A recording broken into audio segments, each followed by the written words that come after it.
In this episode of Vinyl Haul, I've got 5 death metal records, but also some trad and thrash tossed in, with almost all of these from 2024, so heavy on relatively new releases this time.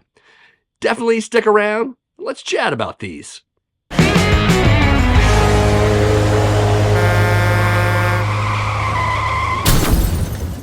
First up is the 9th studio album from American death metal band Autopsy. This is Ashes, Organs, Blood, and Crypts, released in 2023 by Peaceville Records. So first track, Rabid Funeral, just punches right in with rapid riffing, up-tempo drums, and of course the manic howls and growls of Chris Reifert. Excellent blend of punk, death metal, and even moments of grind, which you'll hear throughout this record. And as with many tracks here, there's also a conspicuous amount of tempo shifting and additional style incorporating, from doom to trad metal to some serious winks and nods to Black Sabbath. I mean, check out Well of Entrails for some of that Sab influence. We're definitely getting a record that leans a little more into slower, almost stoner rock vibe than usual, but often contrasted by thrashier passages. Of course, there's some classic Autopsy here as well, notably in the track Throat Saw. Plenty of crushing, thrashing, growling goodness on that one. I should also mention the lead trade-offs on the record between Cutler and Corrales, both in this track, that is Throat Saw, and many others. Tons of utterly insane back-and-forth wailing, tremolos, dive bombing, and just plain mayhem. Also some killer bass meandering underneath a lot of tracks, expertly handled by Greg Wilkinson. And despite their penchant for gore-drenched lyrics and crushing tracks, there really is this element of fun to Autopsy that's really hard to deny, and it's definitely on this record as well. I mean, check out Toxic Death Fuck for a whole bunch of that. Anyways, cover on this one is by Wes Benscoter, who's done a number of covers for Autopsy since the early 2010s, as well as for Cattle Decapitation, Mortician, Defiled, and plenty of others. Anyways, vinyl variant on this one is 1LP Classic Black, also known as Ashes. So yes, you can assume that there's also Organs, Bloods, and Crypt variants as well.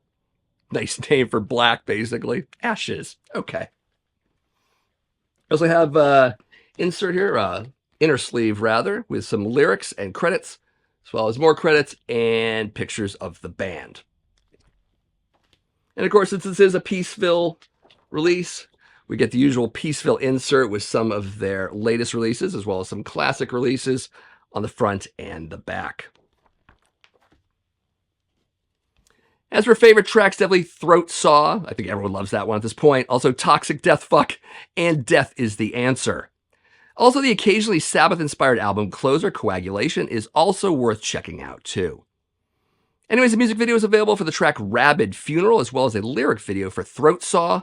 You should check out both of those at the Peaceville Records YouTube channel. So a nice variety of death doom, scant moments of grind, some punk elements, and a whole lot of fun, gory lyrics. Really wish I'd bought this and talked about it when it came out last year, because it's definitely a solid, crushing record of well-crafted tracks that I almost missed out on. And that would have been sad. But better late than never, here we are, and I'm definitely digging this album. Absolutely, check this out. Next is the 4th studio album from American power speed metal band Ravage. This is Spider on the World, released in 2024 by Thrash with Power Records. So straight out the gate is Man-Made Ice Age. It's a speedy number featuring Al Ravage's largely mid-range power vocals. In general, we get a bit of classic US power metal on this record, with hooky choruses, melodic but heavy riffing, and a notable production value. I mean, everyone is so balanced and heavied up on this. Even the drums, which are fantastic throughout, by the way, and at times give off a Scott Travis Painkiller vibe. Yes, the drumming is that awesome. And although there is some clear Judas Priest influence, they don't beat you over the head with it, which is nice. Really digging the guitar work as well, which runs through a number of moods, from epic to melodic to heavy, and more than a few dips into maiden harmonic worship. I'm also taking note of how well-paced this record is. It's not all fast or all mid-paced or all slow, but rather takes you on a journey through many tempos, giving the album a real flow with zero chance of monotony or predictability. One track that drops to a slower pace is Without a Trace. It's a bit of a power metal ballad that brings some early Queensryche to mind, notably in Al's deep and low vocal delivery. Definitely dig it. Anyways, vinyl variant on this one is 2LP. One record is Blue Transparent. Here you are. And the other record is Red Marbled. This set is limited to 500 copies. There you go.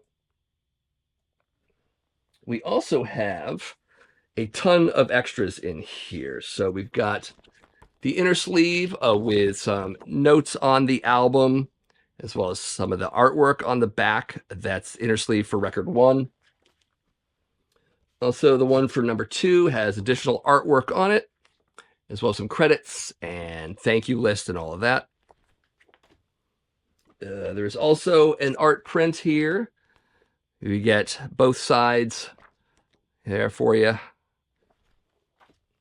And we got tons of stuff in here, I remember. We also have a sticker, cool Ravage sticker there for you, as well as a postcard, picture of the band, and logo on the back. In case you send postcards. I don't know. Some of you do, some of you don't. I think a lot of you don't. There's also, let's see, this is a download card, which has the download on the back, which I'm not going to give you. We also have a booklet here. I'll show you the front there. And the not as impressive back. And I think basically the lyrics and stuff are in here as well. There you go. And you know what lyrics look like.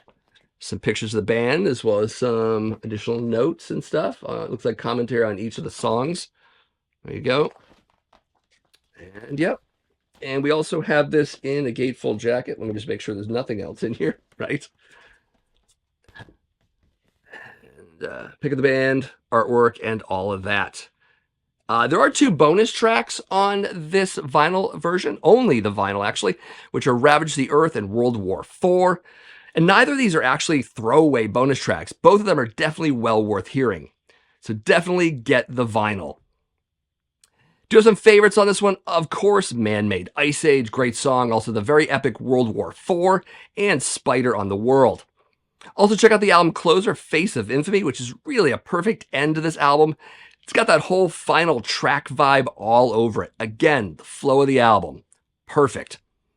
Anyways, music videos are out for Man-Made Ice Age and Ravage in Peace, which are found at the Nwatham Full Albums YouTube channel. That's NWOTHM Full Albums. There's also a lyric video for the title track, and that's found at the Society for Worldwide Ravage YouTube channel.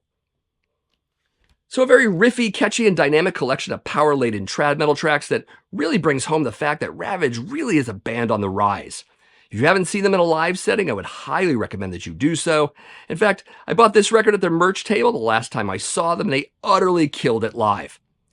If you're just getting into this band, I would definitely point you into the direction of this particular album, but maybe also check out their Return of the Spectral Rider record from 2017, which I also covered some months back on the show.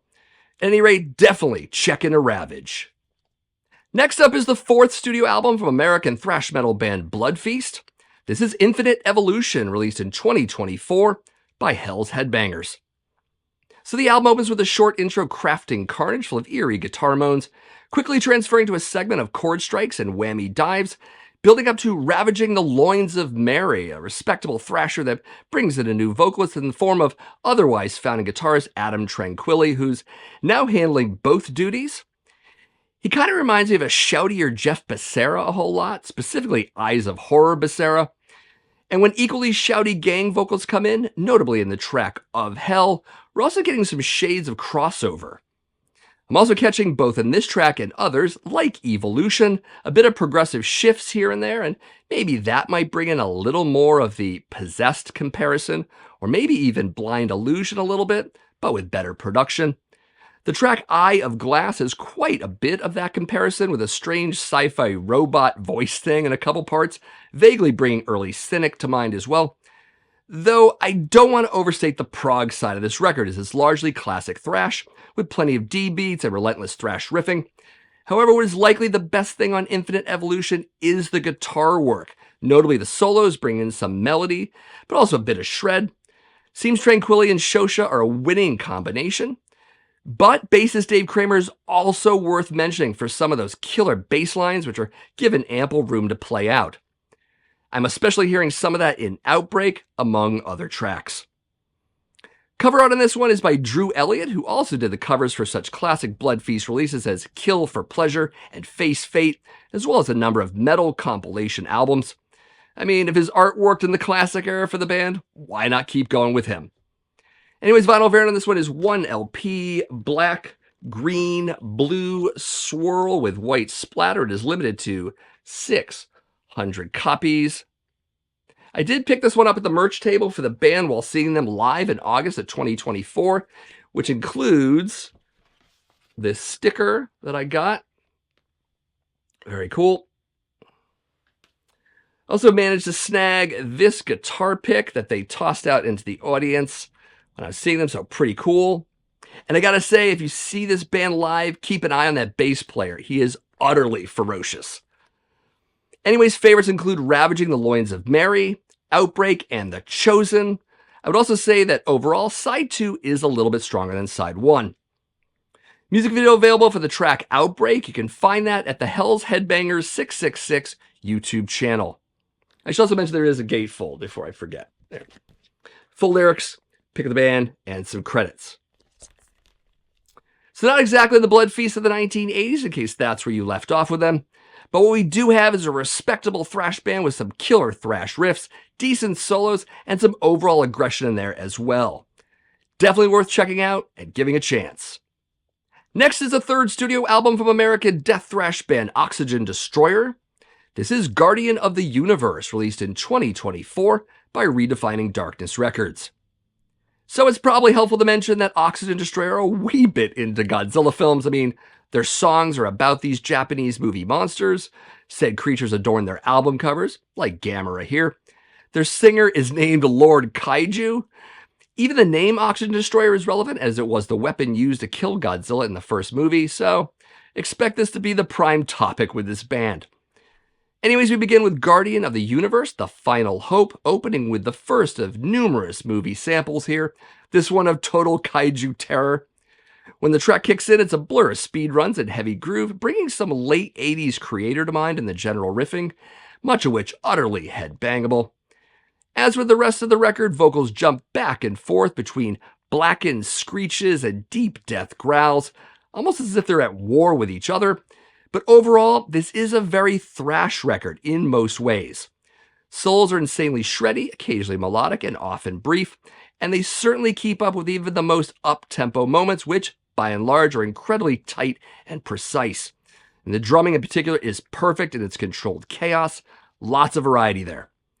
I'm also digging the production, which reminds me of some of the better thrash records of the early 1990s, so hopefully that's the sound that they were looking for. Definitely a lot of clarity amidst the speed and fury. Anyways, vinyl variant on this one is 1 LP, Supersonic Scalpel Beam Yellow. It is limited to 200 copies. All right.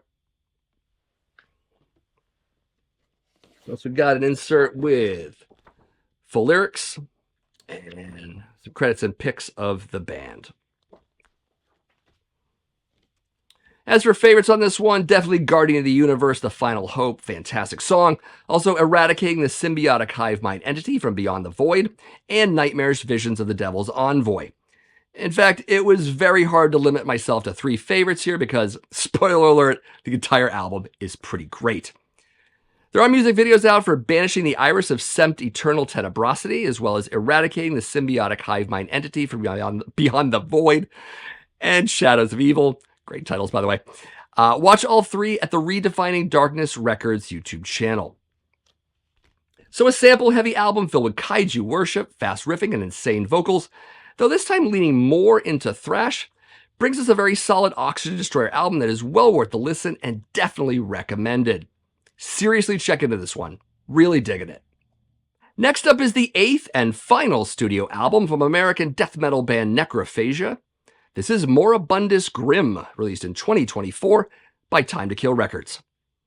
So this collection consists of the final studio recordings from Necrophagia's late singer Killjoy, as well as a couple covers and a live track.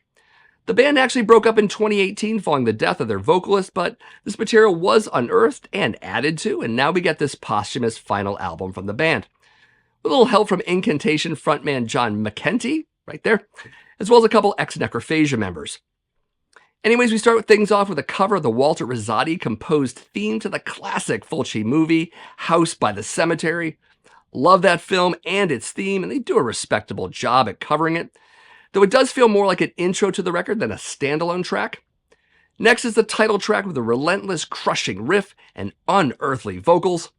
After that, we get two reworked tracks originally found on their first album, Season of the Dead. Both Bleeding Torment and Mental Decay are revisited, and it's fair to say that both the production and the actual playing ability of this band has improved a bit since the 1987 originals. Both are definitely worth hearing. Next is another cover tune, this time Sam Hain's Halloween 3. Necrophagia definitely bring the track into their own sound and tribute the original fairly well. Though typo on the back cover and on the insert has Danzig's first name with only one N and not two. Oops. Next up is a live version of The Wicked recorded in 2017. Production on it is pretty lo-fi and noisy, which may or may not matter to some fans. The album ends with two tracks, Scarecrows and Sundown, with the latter serving as more of an album outro. I should mention that the overall production, though better than early efforts from the band, is a little inconsistent, if you're picky about that. Again, most fans of Necrophagia will either not notice or just not care. The tracks are purported to be demo recordings, so factor that in as well. Anyways, vinyl variant of this one is 1 LP, Dark Gray Marble. This was the second pressing from Time to Kill Records, and I did order it directly from them. They are in Italy, and it took almost a month for it to reach me in the States, so maybe keep that in mind if you're buying it that way. Also have an insert, a little tribute to Killjoy there. The record is dedicated to him here in the credits, as well as some lyrics on the reverse. And also did get a small sticker in here as well from Time to Kill Records. I don't know if you get it with the record, but Time to Kill did throw in the package as well. So there you go. Favorites on this one, definitely Moribundus Grim, as well as Mental Decay and Scarecrows. Also, music videos are available for both the title track as well as Mental Decay. You can find both of those at the Time to Kill Records YouTube channel. So this feels a lot more like a compilation than a studio album, even though it's a bit of both. In any case, it's great to get additional and unexpected material from this now departed band, and it's a decent eulogy of sorts to Killjoy too. Overall a fun record, but maybe not an absolute crucial buy unless you're a devoted fan of the band. Still fun though. Next is the 10th studio album from American tech death band Nile. This is The Underworld Awaits Us All, released in 2024 by Napalm Records. So even in the first track, we're hearing more of a lean towards their predominantly death metal style than some of their previous efforts, which means we still get the angular riffs, the vocal jumping of three singers, and the usual songwriting complexity, but maybe a little less of the more dramatic elements that are usually steeped in their obsession with all things ancient Egypt. Though we do get some of that in the acoustic instrumental, the Pentagrammathon of Nephrom Ka, which is very brief and it fits well between the tracks on either side, as well as their outro for Under the Curse of the One God, which is likewise brief. Opening track Stelea of Vultures is a prime example of this more straightforward approach. It's still Nile, of course, but I'm just getting a lot more meat than filler here, which is good. Of course, if you also came for the creative song titles, they've got you covered with Chapter for Not Being Hung Upside Down on a Stake in the Underworld and Made to Eat Feces by the Four Apes, which also has some rather amusing lyrics, as you could well imagine. Lots of blast moments throughout, interwoven with the chaos of massive time shifts. Thankfully, this doesn't have to mean a disjointed lack of musicality that plagues so many tech death bands that are seemingly more interested in impressing us with speed and precision than actually writing music. But anyways, one facet of Nile style I've often dug, and it's certainly here on the record, is their ability to craft varying moods. I mean, not just in simple riffing, but in the collaborative effort of all involved. Really digging the spooky operatic vocals in more than a few tracks, bringing some of that Egyptian color, but without encroaching upon the actual brutality. And aside from the background operatic vocal bits, which are prominent to be honest, there is next to no other clean singing on the record, save for one scant bit in the track True Gods of the Desert, and even that moment is overshadowed by the otherwise crushing and relentless passages. You might not even know it's there, to be honest. It's pretty brief. But there will be those who scoff at the operatic backing vocals and simply don't prefer them. So keep that in mind if it actually applies to you. Anyways, vinyl variant here is 2LP, crystal clear. All right. Yeah, it's clear. You know what clear looks like.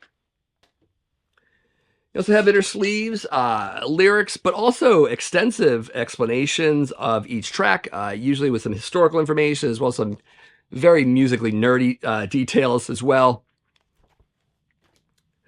Record 2 likewise has the same inner sleeve, more lyrics, more detailed explanations of each track. And there is a gatefold here with some additional art, as well as a little bit of a background on the making of the album, but there's also a bit of a thank you list here as well. Anyways, favorites here are Chapter for not being hung upside down on a stake in the underworld and made to eat feces by the 4 apes. Of course. Nakata 2, Enter the Golden Age, and True Gods of the Desert. Also digging the instrumental Lament for the Destruction of Time, which closes out this record, with its sweeping guitar passages and overall doomy mood. Pretty cool stuff. Also, a music video is out for, and let's say it one more time, Chapter for not being hung upside down on a stake in the underworld and made to eat feces by the 4 apes. You can find that at the Napalm Records YouTube channel. Speaking of which, yet another band that jumped from Nuclear Blast to Napalm Records, which we've seen a lot of in recent years. I mean, Hammerfall, Burning Witches, Therion, Accept, Destruction, many others. If there's a collective reason as to why, and you know it, let me know in the comments because it's made me very, very curious. But as for this record, it's sufficiently brutal and technical, traversing frenetic and blasty moments, but also consistent in its quality and nary a dull moment throughout. Really enjoying this one. Next up is the 7th studio album from avant-garde tech death band Ulcerate. This is Cutting the Throat of God, released in 2024 by Debamore Morty Productions. So dissonant guitars, not too dissimilar from classic era Cure, open the record in the form of To Flow Through Ashen Hearts, but then quickly leaps into aggression mode with measured, rapid double bass drums, chaotic riffing, and cavernous but mournful growls and yells. And right away, the melancholic vibe is established and continues, even within the blastier moments, creating something of a frenetic landscape. The blastier bits are also where things skitter a little bit into black metal territory, but not overtly so. Quieter moments bring in additional atmosphere with those dissonant guitar parts I mentioned before. Dig the moments of distant, almost underwater sounding vocal bits, occasionally hiding in the back of the mix. In fact, there are a number of times where there are vaguely imperceptible sounds adding to the tracks, and it might take repeated listens to catch them. There is certainly a dark melodicism here, more brooding and again melancholic rather than pretty or comfortable. I'm sure terms like avant-garde and post-metal have been kicked around when describing this band, and notably their more recent output, and that fits as well as it can, I suppose. It's also technical to an extent, though a lot of that seems to be coming from the drum work more than anyone else, because that drummer is very, very busy in every song. Anyways, vinyl variant here is 2LP, red translucent, black galaxy effect. Definitely dig it. Also get a lyric booklet here. Cool. Lyrics, obviously, in a lyric booklet. More on the back. Also comes a gatefold jacket with a thank you list here and then some credits briefly on the bottom there. I also really love the spot varnish design on the front and back cover. I don't know if you can see that with the crosses. Pretty cool. It's on both sides there. Dig it. Anyways, favorites on this record include The Dawn is Hollow, as well as Transfiguration in and Out of World, and To See Death Just Once. Also, the nearly 9-minute title track at the end of the record is also worth checking out. Pretty cool stuff. Music videos are available for The Dawn is Hollow, To Flow Through Ashen Hearts, and To See Death Just Once. You can watch all of those at the Debamore Morty Productions YouTube channel. So this album, to a large extent, continues on the path they've been following since 2020's Stare Into Death and Be Still album. It's melancholic and depressive, but also powerful in its presentation. I'm sure a lot of introspection can be had while listening to this record. So yeah, I'd likely recommend it to those who are actually looking for those qualities, rather than those who are just looking for a more conventional death metal album. I might also suggest listening to this album in its entirety rather than breaking it up, as it tends to function best as a singular work, much like the last couple of Blut aus Nord records, with whom there is a little bit of overlap. Not a lot, but a little bit. Anyways, check it out. So just a couple of other releases I have that I have less to talk about, but are certainly worth showing. Starting with the first EP from American death metal band Ancient Death, entitled Sacred Vessel, was released in 2022 by Rotter Records in conjunction with Necroharmonic Productions. I picked up this 4-song CD at their merch table during their August 2024 performance at Ralph's in Worcester, Massachusetts. And yes, same show as Blood Feast and Ravage. I should mention that the band is from Massachusetts. They also have a single as well as a split 7 with Puridarium, but no full length yet. The EP is also available on cassette as well as digital download, but no vinyl at this point, which is why I have it on CD. The music here is a catchily dissonant death metal with some moments of blast and groove, but also prone to settle into a slower death doom pace at times. There's the band for you.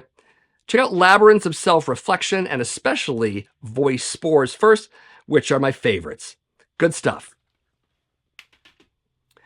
I also got gifted a record here from my pal Scott, who brought this back from his somewhat recent trip to Budapest. This is a compilation of bands from Hungary called, let me even look at it at this point, Roban, just read it right there. It's Hungarian for explosive. Anyways, it was released in 1987 by Tzar Records. 10 tracks in total, spanning 5 bands, so 2 songs per group, most of which have utterly unpronounceable names. You can look at them right here. But 4 of the 5 bands are on Metal Archive, so there's that. And this is definitely heavy metal of the 1980s as understood by Eastern Europe, so the grasp, at least at this time, is a bit tenuous, musically speaking. So maybe toss in some pop, synth, hard rock, and other elements, depending on the band. And none of this is in English, as you could well imagine.